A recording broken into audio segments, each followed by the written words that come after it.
Hello, drinkers and thinkers and homebrewers and pro brewers out there. We're screening to you live today from Mount Goat Brewery, and on my left I've got a couple of gentlemen who know a hell of a lot more about beer and malt than I do, so I'd like to introduce them both to you and let them share a little bit about this magic beer that we're tasting today. Over to you, Dave. Just like you to say how you came into brewing, because I know you weren't originally a brewer. Well, yeah, I was a fitter and turner by trade, but my old man's English came out from England in about 1948, and he liked his English ales, and he wasn't too fussed on Australian beer, so he drummed that into me from an early age, and I started helping him homebrew when I was about 12 or 14. Oh, fantastic. Washing bottles. Yes, yeah. Get the dirty jobs to start up, and he said one day I'm going to brew from scratch, and I didn't know what he was talking about. But anyway, he never went and did it. So I ended up started home brewing, mash brewing, and when I was about 25, and kicked on from there. Did a bit of tripping around Europe, and got a bit of a taste for beer, absolutely. And then in my early 30s, I went to Ballarat University and studied the diploma over there. Right. So did you find that the technical training knocked the bad habits out of you, or do you think the home brewing was helpful in many ways? I think home brewing's helpful in a lot of ways. You can get a bit hung up. Home brewers can get a bit hung up on, very pedantic things. And I think it taught me, a lot of technical stuff as well. Brewing beer, just a lot of things about the engineering behind it, bits like that. So And I'm sure that the engineering and fitting and turning skills would come in very handy around the brewery as well. It does, yeah. If the pump breaks down, I've got to jump up and fix it. Yeah, some of the boys, while they're good at, they'll have a go at anything, but Exactly. Like just before we turned up, Dougie was out there working on the mill, which was good fun as well. So let's get on to the beer, Dave, and tell us a little bit about this beer before we throw to Doug and talk about the malts. Yeah, well, I don't know. We were looking for something different. I mean, we've done a lot of IPAs. We've got our regular core beers, I guess, steam ale, hightail ale, and whatever else, and gone around a gamut of different things, Belgian Goldens and Saisons and various other, thinking where we're going to go with this. And I just decided I was quite blinkered about it. And I put the blinkers on and said I hadn't seen too many red ales around. There was odd ones floating around in America and like that. Not too many people have done it here. I said, why don't we have a go at that? And unbeknownst to me, it's not an easy thing to have a go at because the colour's quite difficult.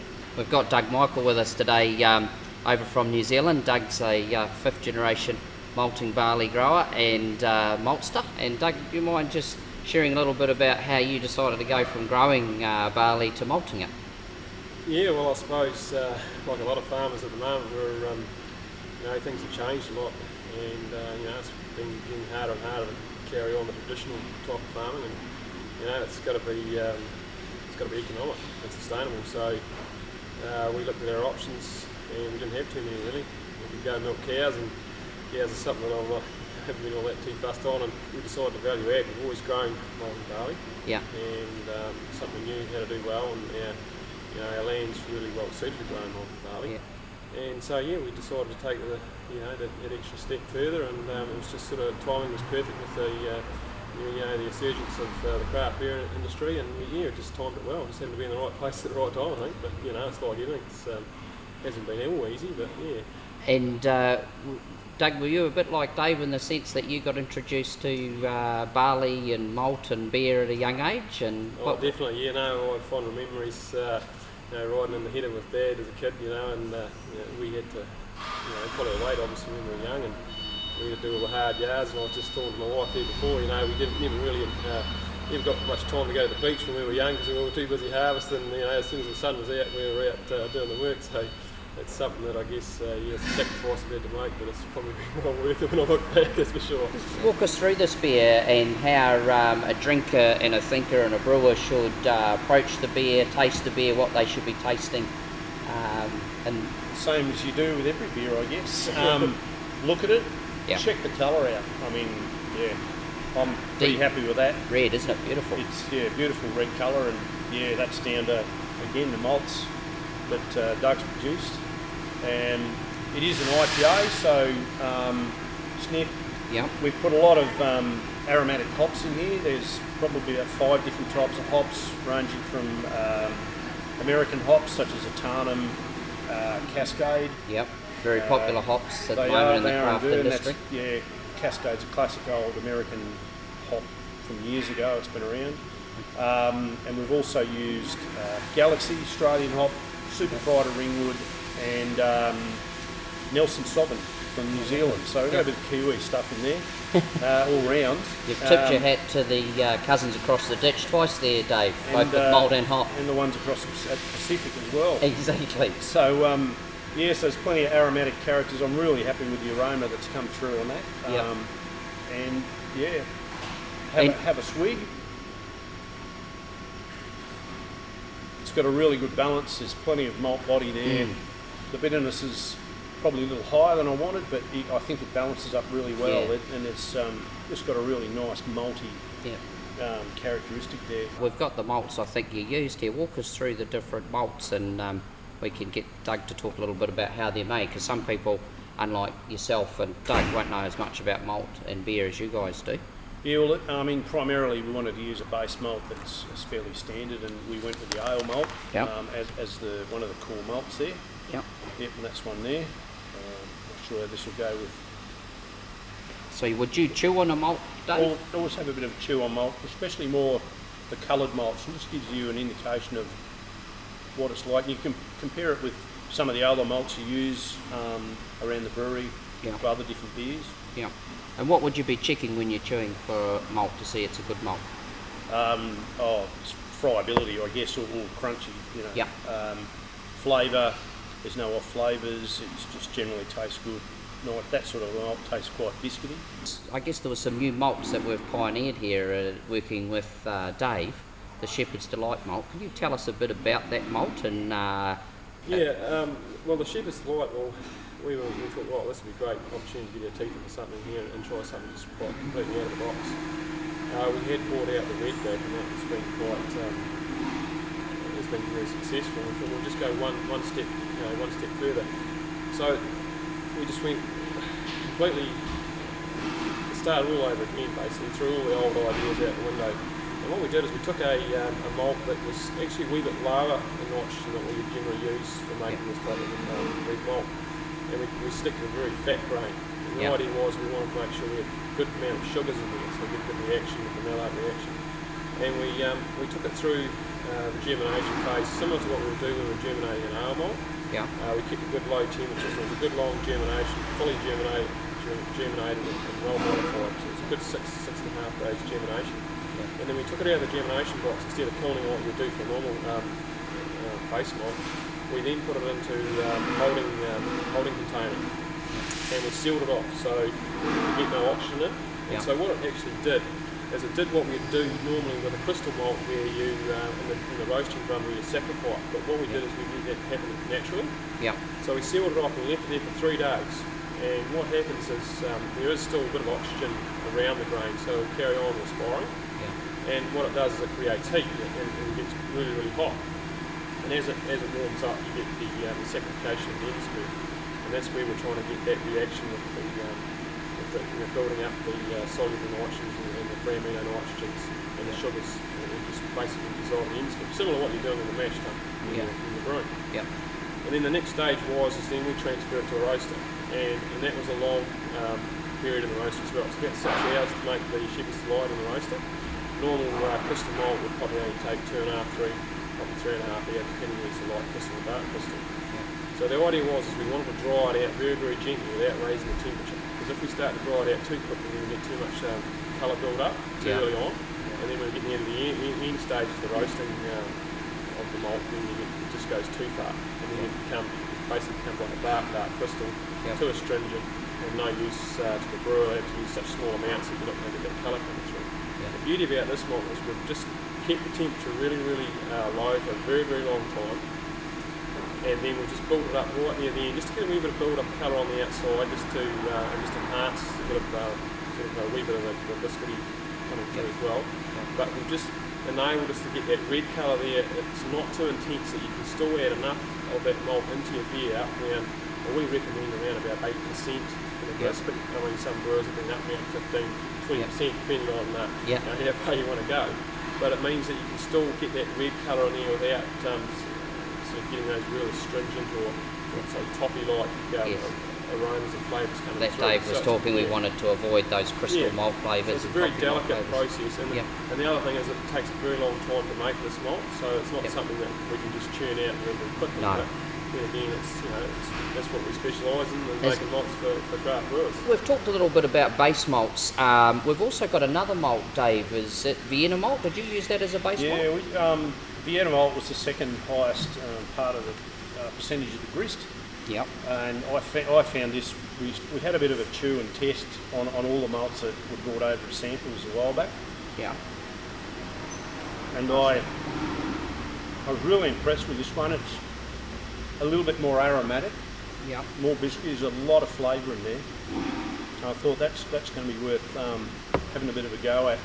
Not sure I wanted to go 100% on it. I didn't know where to go there, but I played it safe and went part pale malt, part Vienna. So that was the reason behind it, a little bit more aromatic sort of flavour in the malt. Okay, thanks, Dave. So, Doug, explain again for me, the old ignorant home brewer or the drinker on the street, what's the difference between a Vienna malt and an ale malt? Well, a Vienna malt, we use a slightly higher nitrogen bar than we would for an ale malt. It's germinated pretty much the same, but the key is the kilning. So what we do in the first stage is the kilning. We recirculate. So we're recirculating basically with 100% humidity, and that's sort of giving you the same sort of reactions as what you would if you were starting to try and stew the grain. We're just trying to get a bit of that Maillard reaction, just very slightly, but we're not at over elevated temperatures. This creates a bit of that maltiness coming through, and we'll stew that for up to 12-15 hours. It's just full recirculation around 50 to 60 degrees. And you recommend in your guidelines at Gladfield Malt mixing the Shepherd's Delight with the Vienna malt. Why is that? Well, I think Dave he explained it perfectly. It just gives it a bit more sweetness, and I feel it just adds a bit more body and an extra depth, a layer of maltiness coming through in the beer, which you can just get those layers of malt coming through, which I think Dave's done a wonderful job of that. Yeah. You just peel back those layers. Right. We've got three other ones here. One of them here is a red back malt, and then we've got the Aurora malt, and of course the Shepherd's Delight. What do these malts do, and how do they? Well, it was more the colour there that we were looking for, and a little bit of certainly there's some flavour there. As I said, it's not overly toffee, but it just gives a good flavour. Yeah. Now the redback malt, Doug, that's something again unique to Gladfield Malt, isn't it? What sort of malt is that? Okay, so that's been done in the roaster. Okay. And the key with that one there is we're just trying to get that raisiny sort of a flavour coming through, and just keep it really mellow. And I think that's really crucial with some of the beers. We don't want to have that sharp astringency coming through that you sometimes see in some of the craft beers. So we germinated that slightly different than what we would do with a normal germination, and actually we shortened it quite a lot. And we kept the moisture levels well down so that it didn't have a chance to really properly modify it. Then again we put that into a storage container, sealed off the oxygen, and let that rise up in temperature. The difference between that and the Shepherd's Delight is the fact that A, it wasn't fully modified, and B, we didn't leave it for too long. So just let it just slowly stew on its own and hydrolyse that endosperm. Then it went straight into the roaster, and then we sacrificed it there like we would with a light crystal, and just slowly dried it out, not to build up too much colour. Would I be right, Dave, in saying you might have just added a dash of roasted barley? Yeah, added a little bit, about 1% of roasted barley, just to help with that redness along. I've used it before in some beers, and it just helps that little bit of red character along. It certainly looks dark in colour, and it looks like it's been well roasted. What is roasted barley, Doug, and how does that differ to malt? Roasted barley is what it is, roasted barley. It's just barley straight from the paddock. It's been cleaned. Yep. And it's just been put into the roaster and just roasted like coffee beans. Yeah. So it's just like almost like a coffee. It's been roasted. What would a brewer be looking to do with that, and what outcome would that give for the drinker? Well, I guess normally it's used in stouts and pours. I guess it's part of a bit of dryness and that, and obviously colour. But the key thing with a roasted barley is that you want to make sure you use a barley that's not too husky, that's not going to create that astringency from from the burntness of the husk. Yeah. And again, you need to be very delicate in how you roast that. Yeah. It's a very fine line when you're roasting to go too far or not far enough. And so at the end stages of the roasting there, we're testing it, within every 30 seconds. And it only takes that long to go from a nice dark colour to charcoal. And obviously you've got charcoal, you've got no, all of a sudden the colour's gone completely and it's not what you want to And do. would that be a bit like burning the sausages on the barbecue? You don't want to do that. Absolutely. Yeah. And of course you go that one step further, you've got a fire and you don't want a fire in your roast house. Yeah, of course not. And Dave, as a brewer, giving some guidelines for people entering the brewing industry and people who want to brew at home, would you have recommendations on upper limits for roast barleys for a beer style like the India Red Ale? Yeah, I certainly wouldn't go over 2%. I mean, 2%. you probably, you might be getting a bit too much flavour Yeah. once you get up there. Yeah. So what were you looking for when you put that roast barley in? Were you looking for Purely colour. purely colour? Great. Okay. Without any flavour impact. I mean, at 1% you're not going to get Great. flavour impact. Yep.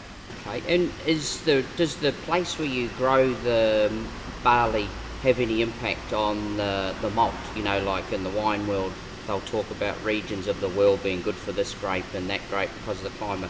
Where do you get your barley from, and why is it a great place to malt barley? Well, absolutely, Dermot. I mean, you did right. It was just like in wine terms, and we're lucky where we are. We're right in the prime area for growing barley, malting barley that is. And malting barley likes to have a cooler growing climate, like a maritime climate, and that's where New Zealand's really suited to it. Obviously, got the sea all around us, and the summertime temperatures don't get much above 22, 23 degrees. Yeah.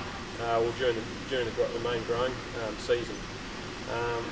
And the other thing, of course, is the fact that it's good alluvial soils where we are. So we're producing a good fat plump grain. Yeah. We've got good water underneath us. Yeah. But then I think the main key to it is at harvest time. We've got the foreign winds coming off, the northeast winds coming over the southern Alps that we get here.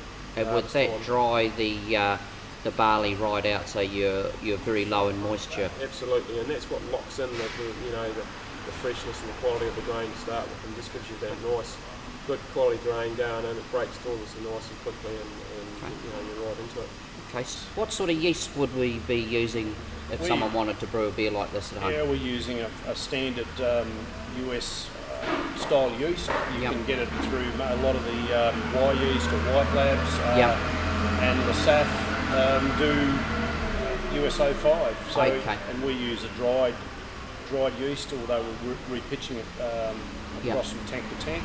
So this would be a top fermenting ale yeast. You haven't done a bottom fermenting lager yeast on this.